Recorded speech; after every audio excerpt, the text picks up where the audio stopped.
69th annual banquet and resolution dinner. We welcome you all here, and especially our Canadian counterparts from Canada who missed the Vietnam War. Didn't really miss much. But tonight is our swearing in ceremony. We've got Jake Kabag over here to do the swearing in for the new Catholic Post members.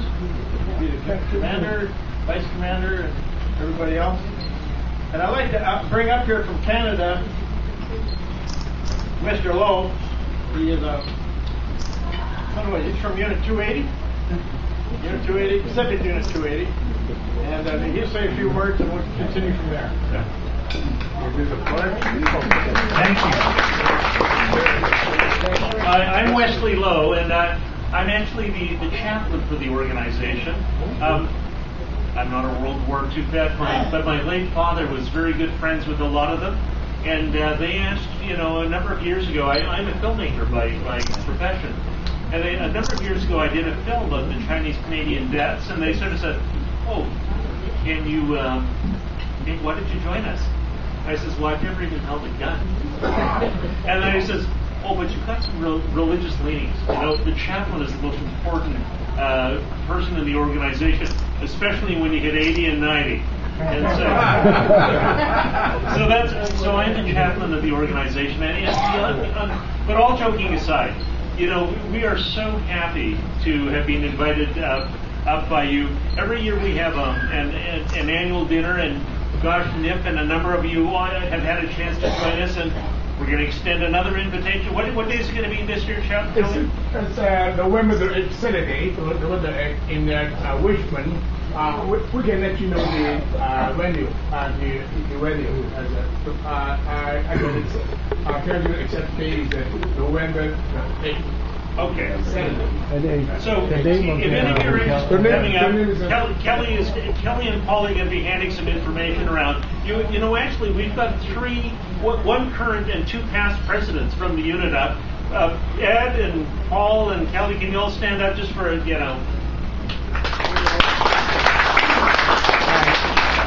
And I promise not to be too long, but I had a chance to see your wing view museum. Oh, sorry. It's the first time I'd seen it. It is so impressive. And thank you so much for giving that to the world. I mean, and when I found out, the first thing I walked out is they said, hey, Wing Luke was a World War II vet as well. Well, that was really remarkable and something to see. Something? We are very fortunate. Our organization isn't anywhere near as large as yours, but probably we've got about 50 members that are around. About 15 to 20 are still World War II vets. We have two World War II vets. Again, Eddie and Peggy, can you stand up? To us, they're our living treasures. Wow. And when I found out, you guys had a number of World War II vets here, that was so fantastic to see. I mean, I just bear with me for a moment. The Chinese-Canadian history is much different from the American history. One of the things that happened for us is Chinese were not allowed to fight in World War II initially. They didn't want, unlike the Chinese in America who have always been considered citizens, Chinese in Canada were not considered citizens, and they were worried that if the Canadian government was worried, if they let us fight in World War II, they'd have to give us the vote. And, and actually, what happened is, as World War II progressed, there were so many white guys getting killed off. They sort of said, we've got to let some Chinese into the field because we got nobody else to rely on. That's the only way that the Chinese were allowed to fight in World War II in Canada. And yes, after World War II, we got the vote. So that's something that we are very, very proud of for people like Peggy and Ed. My dad was almost 30 years old before he got the vote for the first time. I mean, that's something that, I don't know. And we had a chance last year to celebrate that with some of your American counterparts, the Tuskegee Airmen. who also, suffered similar discrimination in the States. I was talking to one of the Tuskegee. They came up to Canada for an event last year, and they said, something? I was the top of my flight class. They would not let me fly on a plane in World War II. So he was an instructor. What was his name? Does anybody remember his name? The Tuskegee guy that was top of his class. They wouldn't let him to, fly. At any rate. Yeah, I forgot his name. But the stories that parallel diversity, between Canada and U.S. Are so many, and gosh, I just, something, as much as you guys have had a hard time, we're right there with you. We thank you so much for that. On behalf of Unit 280, thank you so much for inviting us up. As I say, Kelly's going to hand out some information for any of you that might be able to join us on November the 8th.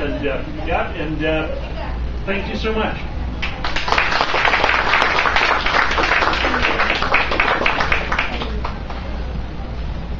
Thank you, Wesley. As you know, we also offer a scholarship here. And I'll ask Frank to come on up and say a few words about our scholarship and the recipients of our scholarship this year.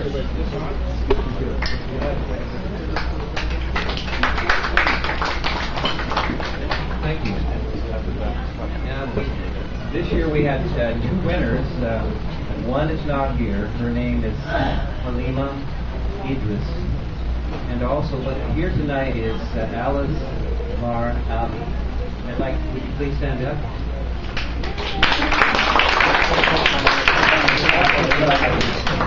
Post 186, Bob Harmon, who is the chair, we say thank you and congratulations.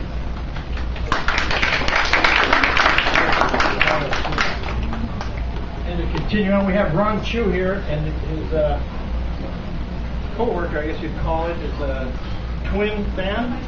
They're doing a video project on the post right now, and so I'll let Ron explain to you just what they're doing to do the history of the post. And I think most of you know Ron Chu. He's been associated with Wayne Luke and many organizations here in Chinatown. Ron Chu. Thank you, Terry. So that's Twin in the back. Don't be shy. She'll be taking pictures and perhaps asking a few questions here and there.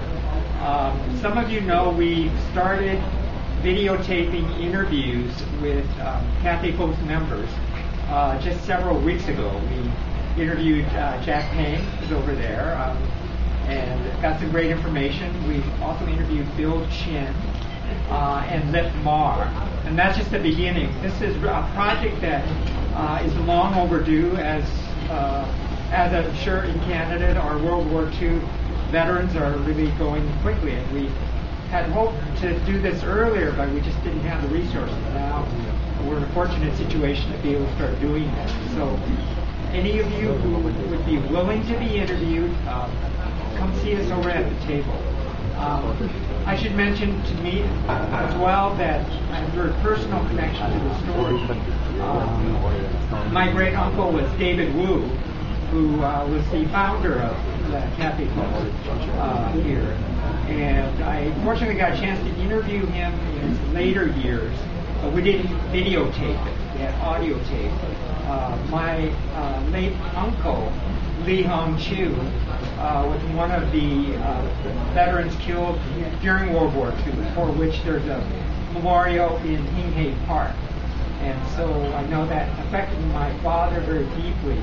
He served in Italy and was killed part of the 87th Regimental Combat Team. So he never came back. And again, that was part of the sacrifice, personal sacrifice that my family made as part of the contribution to this country.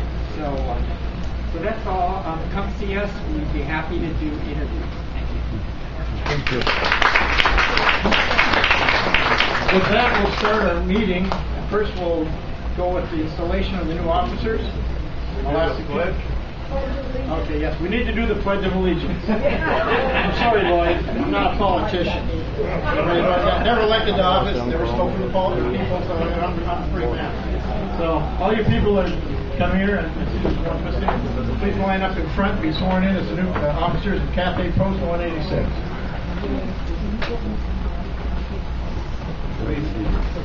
Jake will be doing the swearing in across the front of the podium. Pledge allegiance. Pledge allegiance. Yeah. On the flag. Yeah. Of the United States of America.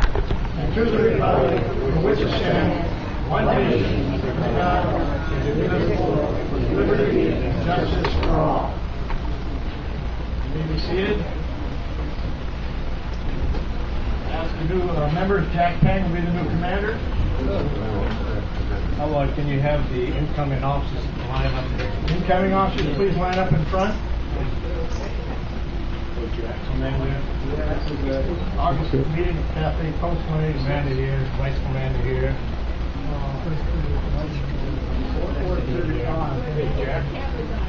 You're on the vice. Who's chaplain? Okay, Jack, how do you get your camera? Hey, Jack. Jack, he wants to know how to work the camera. Who's chaplain? Who's chaplain? When I call on you, you know what?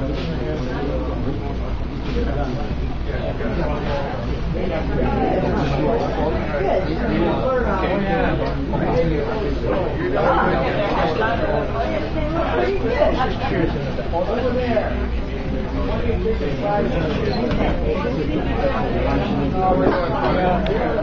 Look at me.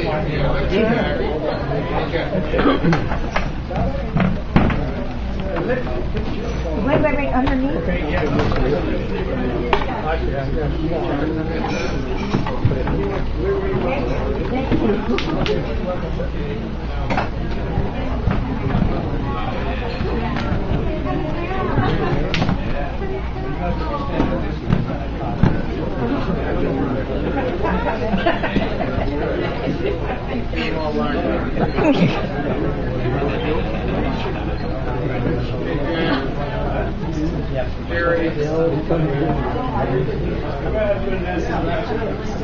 Everybody can shake. Ready to go. Your time is good. You look official. Give my camera back. I had to bring my own gavel. I got to bring my own tools. There's nothing supplied here. I wanted to do it this way so everybody can be. I don't want to stand in front here and like I normally do, and you guys see my back and stuff. But this way I'll stand over here. And everybody can take a picture. Maybe I'll stand on a table so I'm feeling a bit high. Okay. I'm glad to be here tonight. No, that's fine. Comrades, you have been chosen by your comrades to fill the various offices of Cathay Post 186. You will, I know, vindicate the trust which has been imposed in you and fulfill in every way the obligation of which that trust is given. You shall at once familiarize yourself with the duties of your particular offices and proceed upon those duties. The same spirit of endeavor is disposed by the American Legion. You must know that the welfare and success of this post depends largely on you. You must also know that upon your shoulders equally rests the burden of preserving the integrity of the American Legion. You must protect the good name before the people of the United States. You must make them known, you must exalt it in their eyes. You must make them known as we know its policies and purposes. Ever remember the following person that animates its members. There are no ranks among us, but we all share as equals, and all strive for the same goal, which is the realization of the life of the Republic, of the order of justice, freedom, democracy, and loyalty. Ever remember, the cardinal purpose of the American Legion is the rehabilitation of our disabled comrades, the care of the dependents of those who have answered the final call, and the care of those still suffering from the ravages of war, disease, and want. The the rightful education of children of our country, and devoted service to the community, the state, and the nation. You will now take your obligation by raising your right hand, say I, your full name, and repeat after me. I do solemnly pledge myself to perform faithfully and impartially the duties of the office that I am about to assume. I further pledge that I am not a member of, and I do not subscribe to any group opposed to our form of government. Hands down. Junior Pastor Man, please step forward, please. Call him Junior because he's going to be the junior commander. Comrades, you have just completed a year of professional service to the American Legion and the Department of Washington. To your post of records, qualified record, the duties you have proceeded. To your earnest performance and dual leadership, the great trust of your comrade at your post was justified. Although the mantle of leadership has been passed to another, it is your duty. You have gained a great wealth of knowledge learned from your leadership experience. Place this knowledge at the disposal of your successor, that your comrades will benefit therefrom. To your station, present the freedom from your post with them. From your station, there's so much noise I can't get. From your station, present the freedom from within your post. Look well to your station, bring the past for now. Congratulations. Oh, Jack? Put Jack in the front here. Face me, Jack. Comrade, you have been entrusted with a very important duty of teaching and protecting the cardinal principles of the American Legion throughout the entire post. You have been entrusted with the duties of supervision to all officers of your post. To you will come the needy and the distressed, and it is your duty to see that no worthy comrade is turned away without full justice. It is your duty to see that freedom is ever the watchword of those with whom you may come in contact. Loyalty to your post, to its members, to the state and national organizations are obligations which you now assume. You are more than a presiding officer in meetings. You are guided by the Constitution and by the post as a body. And yet, the responsibility for your year's program is larger on your shoulders. You must initiate and carry programs through to completion. You must thoroughly familiarize yourself with the duties of your post in the American Legion. Through your sincere acceptance of these duties of leadership, may the great trust your comrades repose in you be justified. On behalf of the department and myself, I wish you well as you assume the responsibilities of your office. Look well to your command, Commander. Thank you. Thank you. Chaplain, would you offer prayer? Will you please rise? Gentlemen, uncover.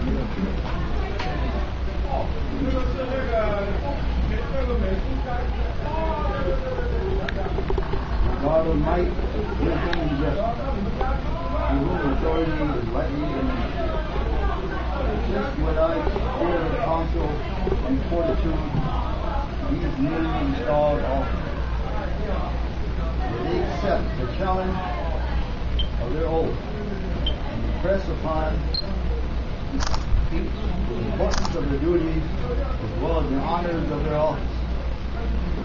May they know the value of working together with the Legion and the problems that will confront them, keeping them ever mindful of the great heritage preserved by our comrades, living and departed. About safe into them wisdom and protecting care throughout the years. Amen. Amen. You may be seated. Gentlemen, recover.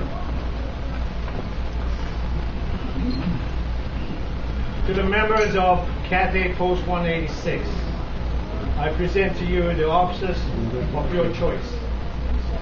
You have chosen them to lead this post, and now it is your duty to aid them in every way.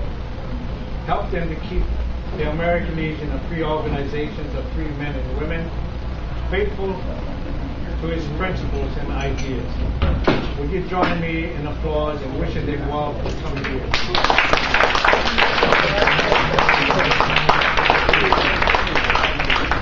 Okay, with the exception of the commander, you guys may be reseated, please. Jack? Jack?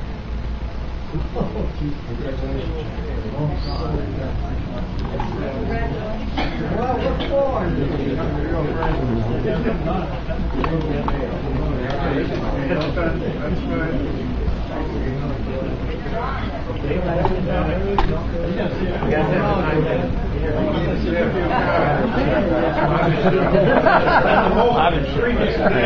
Now I hand the mic over to Jack Bang, your new commander.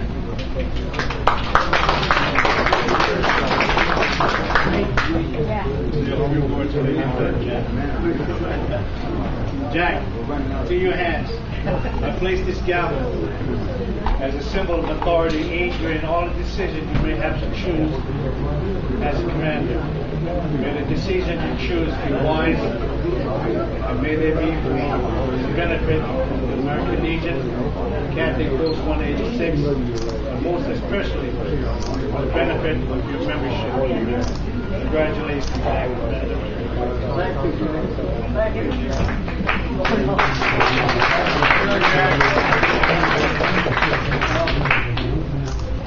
I don't know what to say, but I want to add a little something what the Canadian Legion brought up. The fact that I have newspaper articles of the Canadian, it was a Canadian newspaper, that I guess the Canadian Post at one time in Vancouver and Victoria was going to disband. And the National Canadian Legion, I think they wanted your flag and the whole ball of wax. But I read that in the paper, and I still have copies of it. And one of these days I got to dig it up, and maybe you can use that more or less as, to further your cause or whatever. This could be a great history. And I was really amazed when it said you didn't have any voting rights to 1945. Yet they made you a member of the Canadian Legion, and then when you're already disbanded, they wanted to take everything from you. Anyway, congratulations, you're made. I want to thank everybody who's here, and also the photographic team and the widows and all our guests. And I also want to say to Terry, our outgoing commander, you don't know what he's done for us. At one time, we were told our post was in limbo. And that was 2 years ago, and he came aboard, and now we're getting more involved in more or less community affairs. And we're working inward now instead of outward. So we're trying to take care of more of the community than actually doing something for the people on the outside. And the only thing we get from them is a letter of thank you. And every time we turn around, they want money. Anyway, thank you for coming in tonight. I think about tonight. If anybody has to say or any comments, raise your hand. Motion to adjourn? Take a vote on that. All those in favor say aye. Aye. Those opposed?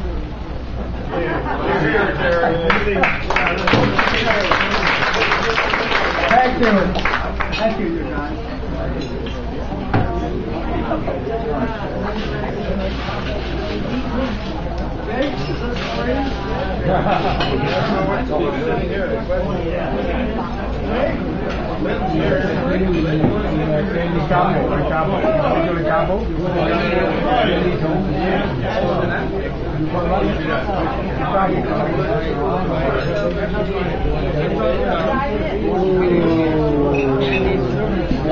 Bye, Pana.